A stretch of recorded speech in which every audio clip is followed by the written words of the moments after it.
Leader ऐसा चुने ताकि वो उनके मसाइल को हल कर सके, चाहे वो सड़क पर हुए जुल्म के खिलाफ सदन में आवाज़ उठाए या सदन में हुए जुल्म के खिलाफ आवाज़ को बुलंद करे। 25 सीटों पर एआईएम चुनाव लड़ने के लिए जा रही है, तो इंशाल्लाह पूरी मजबूती के साथ। एक जुमला है 415 जुमला की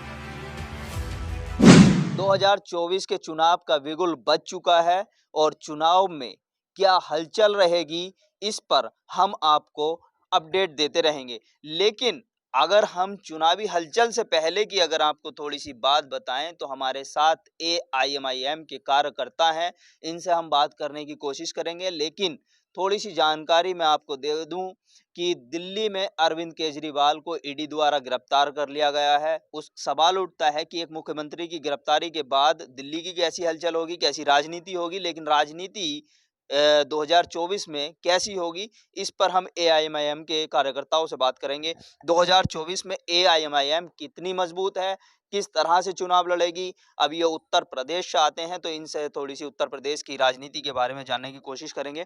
क्या लगता है कि 2024 में एआईएमआईएम ने एंट्री मारेगी उत्तर प्रदेश में? बिल्कुल, एआईएम कुल हिंद मजलिस इत्तेहादुल मुस्लिमीन अपना लोकसभा का उत्तर प्रदेश में पहला चुनाव लड़ने के लिए जा रही है पूरी मजबूती के साथ। कायदे मिल्लत जनाब बैरिस्टर असदुद्दीन ओवैसी के हुक्म का इंतज़ार है और सूबाई सदर जनाब शौकत अली साहब के, क्योंकि अभी हाल ही में राष्ट्रीय प्रवक्ता उत्तर प्रदेश फरहत ने इशारों में कहा था कि हम 7 सीट पे चुनाव लड़ने के लिए तैयार हैं और हो सकता है कि 20 पे भी लड़ सकते हैं, 20 पे भी 25 पे भी लड़ सकते हैं। तो अच्छा, आपने जिक्र किया कि उत्तर प्रदेश में पहली दफा, लेकिन अब देखा जाए तो 2022 के चुनाव में भी आपने खेल खराब करा था और अब आप फिर से खेल खराब करने के लिए आ रहे हैं। मजलिस इत्तेहादुल मुस्लिमीन की फितरत में नहीं है किसी का खेल खराब करना, क्योंकि उसकी हमेशा कोशिश ये रही है कि कुल हिंद मजलिस इत्तेहादुल मुस्लिमीन की कोशिश हमेशा यही रही है कि जो नीचे के तबकात हैं, अल्पसंख्यक, दलित, आदिवासी, इनको ऊपर लाने के लिए, इनका खेल बनाने के लिए हमेशा मजलिस इत्तेहादुल मुस्लिमीन ने जद्दोजहद की है और आगे भी करती रहेगी। रही खेल बिगाड़ने की बात, तो आप जिनके खेल की बात कर रहे हैं, तो मैं समझता हूँ कि उनका मुसलमान उनकी जागीर नहीं है जिनके आप खेल बिगाड़ने की बात कर रहे हो। मुसलमान को हमेशा ठगा गया है सेकुलरिज्म के नाम पे, बीजेपी को हराने के नाम पे, क्योंकि इस बार मुसलमान जागरूक है। अब वो अपनी ताकत को, अपनी मजबूती को पहचान कर कुल हिंद मजलिस इत्तेहादुल मुस्लिमीन के साथ पूरी तरीके से साना व साना खड़े होकर चुनाव के मैदान में खड़ा है। आपने जिस पार्टियों पर भी आरोप लगाया, मैं खुल के आपसे बात कर रहा हूँ, आप इंडिया गठबंधन पर कहीं ना कहीं आरोप लगाने की कोशिश कर रहे हैं कि वो पार्टियां मुस्लिमों के वोट की राजनीति करती हैं। आप ये कहना चाह रहे हैं ना कि जागीर नहीं है, बेशक। तो मुसलमान असदुद्दीन ओवैसी को क्यों वोट दे? ये रीजन क्या है? असदुद्दीन ओवैसी की अगर हम सड़क से लेकर अगर सदन तक अगर स्पीच और लड़ाई को देखें, तो वो हमेशा मजलूमों के लिए, दलित आदिवासियों के लिए, बिलखुसूस अल्पसंख्यक मुस्लिम समाज के लिए रही है। तो क्यों देने की बात अगर आपने की है, तो आवाम को हक है कि अपना वो एक नुमाइंदा, अपना एक लीडर ऐसा चुने ताकि वो उनके मसाइल को हल कर सके, चाहे वो सड़क पर हुए जुल्म के खिलाफ सदन में आवाज़ उठाए या सदन में हुए जुल्म के खिलाफ आवाज़ को बुलंद करे। मतलब तुम्हारा कहने का मतलब यह है कि राहुल गांधी, अखिलेश यादव, ये जो है मुसलमानों की आवाज़ नहीं उठाते, ये कहना चाहते हैं। जबकि मुसलमानों की पार्टियों इंडिया गठबंधन में अगर देखा जाए, राहुल गांधी की कांग्रेस की पार्टी में देखा जाए, तो बड़े बड़े चेहरे हैं मुसलमानों के। उनमें से एक उभरता हुआ चेहरा, क्या नाम है, इमरान प्रतापगढ़ी है। जिनकी आप बात कर रहे हैं सर, शोहरत की बुलंदी है, पल भर का तमाशा है। जिस डाल पे बैठे हैं वो डाल टूट भी सकती है। बशीर भद्र का शेर है कि आप जिनकी बात कर रहे हैं ये सब सियासी बाज हैं, क्योंकि इन्हें सामने ला करके मुसलमानों का वोट हासिल करना है सिर्फ और सिर्फ, ना कि मुसलमानों के मसाइल से कोई मतलब है।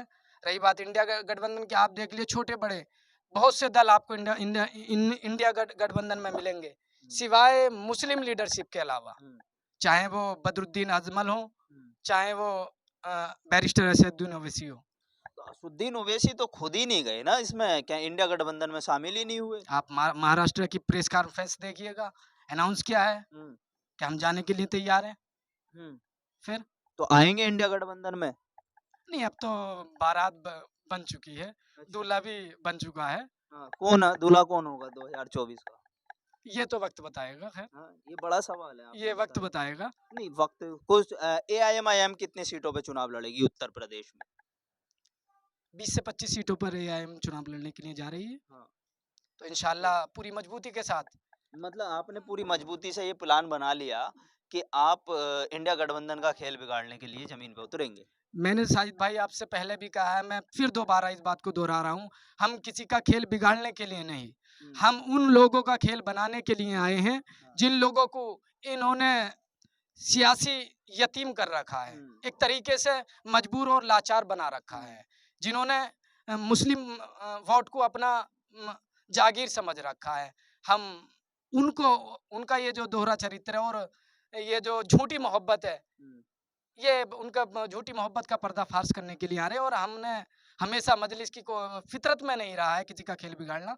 मजलिस की कोशिश और जद्दोजहद रही है हमेशा कि हमेशा मुस्लिम समाज की, दलित समाज की, आदिवासी समाज की हमेशा एक मजबूत आवाज़ हो। एआईएमआईएम और बैरिस्टर असदुद्दीन ओवैसी पर ये आरोप लगते रहे हैं कि ये बीजेपी की बी टीम है। तो आप लगातार, अगर आपके कार्यों को देखा जाए तो बीजेपी के लिए तो आप फायदा पहुंचाते ही हैं सीधे-सीधे।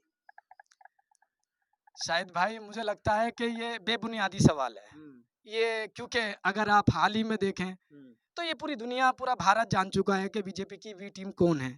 आप एक भी प्रोग्राम असदुद्दीन ओवैसी का किसी बीजेपी के कार्यकर्ता के साथ, सॉरी, किसी लीडर के साथ बता दें, या कोई एक ऐसी स्पीच जो बैरिस्टर असदुद्दीन ओवैसी उनकी सपोर्ट कर रहे हों, वी टीम।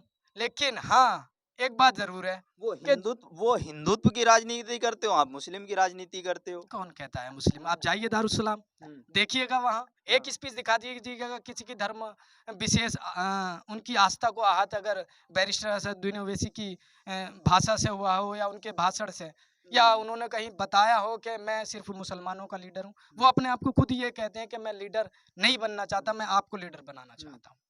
लेकिन क्या वजह है कि 1927 की पार्टी एआईएमआईएम अभी तक एक मुख्यमंत्री तक नहीं दे पाई है? सर, हम एक बंजर ज़मीन पे पौधा उगाने की कोशिश कर रहे हैं। बंजर ज़मीन को इतनी आसानी से हम सब्ज़ा उगाने में मदद नहीं मिल, सब्ज़ा, पेड़, पौधा, हाँ। क्योंकि बंजर ज़मीन पे एक इतनी आसानी से पौधा नहीं उगाया जा सकता।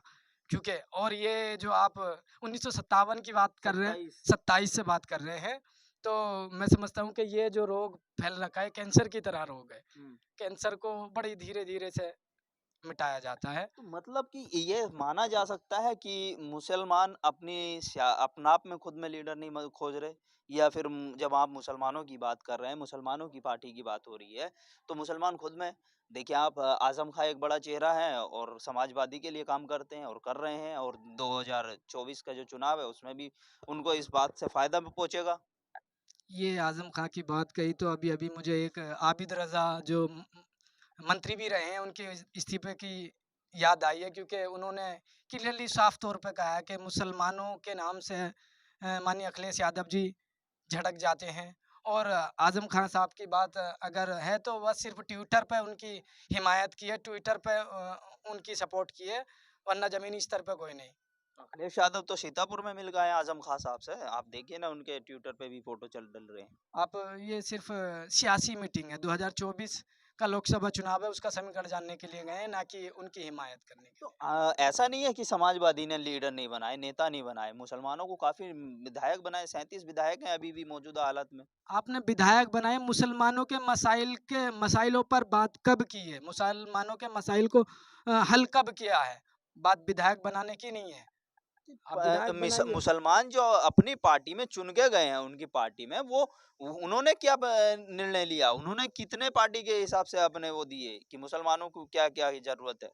रिजर्वेशन की बात करो आप, उनके मुंह पे ताला लग जाता है जब भी मुस्लिम मसाइल की बात आती है। मुसलमान मुसलमान जो विधायक चुन के जाते हैं वो विधानसभा में आवाज कहाँ उठाते हैं आपकी?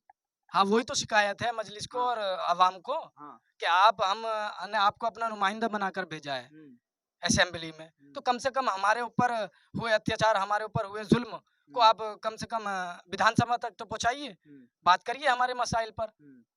नहीं करते क्योंकि दही मुँह में उनके दही जम जाता है, क्योंकि ऊपर आला कमान से ऑर्डर नहीं होता। अच्छा।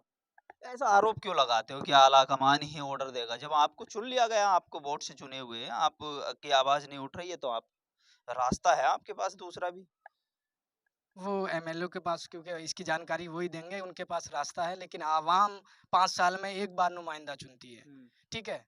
क्योंकि अभी जयंत चौधरी जी को देख लिया, अगर लोगों ने बड़ी उम्मीदों के साथ जयंत चौधरी को उनके एमएलए को जिताकर असेंबली में भेजा, लेकिन क्या हुआ उन्होंने भी अब किस मुँह से जाएँगे जयंत चौधरी 2024 के लोकसभा चुनाव में आवाम के बीच?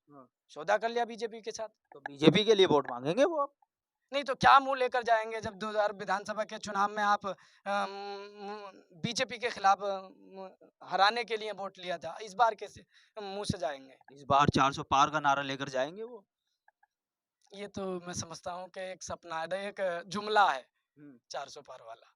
जुमला क्यों? 400 पार है। उन्होंने कहा जो किया जो कहा सो किया। उन्होंने तो साफ कहा है। उन्होंने 300 पार का नारा दिया था, 303 सीटें लेकर आए थे। अब 400 पार का नारा दे रहे हैं तो हो सकता है 404 सीटें लेकर आएँ। ये वक्त है, ये जनता तय करेगी। लोकतांत्रिक देश है, जनता तय करेगी किसको कितनी सीटें होनी है। ये अभी हम भविष्यवाणी ना ही हम कर सकते हैं, ना ही कोई और। ये सब अपने-अपने वो हैं, सपने हैं। तो आप तो फ़ायदा पहुँचा ही रहे हो ना, तो फ़ायदा पहुँचाओगे तो जीत ही जाएगी 400 नहीं पार फ़ा का नारा ऐसे थोड़ा नहीं, ना। फ़ायदा आप किसको पहुँचा रहे हैं, किसको नहीं पहुँचा रहे, हाँ। आप ये गलत है शाहिद भाई, क्योंकि मैं समझता हूँ कि जिन लोगों ने अभी राज्यसभा की बात करो, कुछ सपा के 3-4 एमएलए राज्यसभा में सपोर्ट किया है बीजेपी के कैंडिडेट को, तो किसने सपोर्ट किया? हमने सपोर्ट किया या सपा ने सपोर्ट किया? जयंत चौधरी चले गए वहाँ, किसने सपोर्ट किया बीजेपी को? कौन हुआ बी टीम? नहीं बोलेंगे आप। लेकिन अच्छा, आप बोलते हो बीजे टीम उसे जो मुस्लिमों के हक की बात करता है। अच्छा। हाँ, लेकिन आप कैसे देखते हैं अरविंद केजरीवाल की गिरफ्तारी को? ये गलत है। ये एक लोकतांत्रिक और असंवैधानिक लड़ाई है। अच्छा।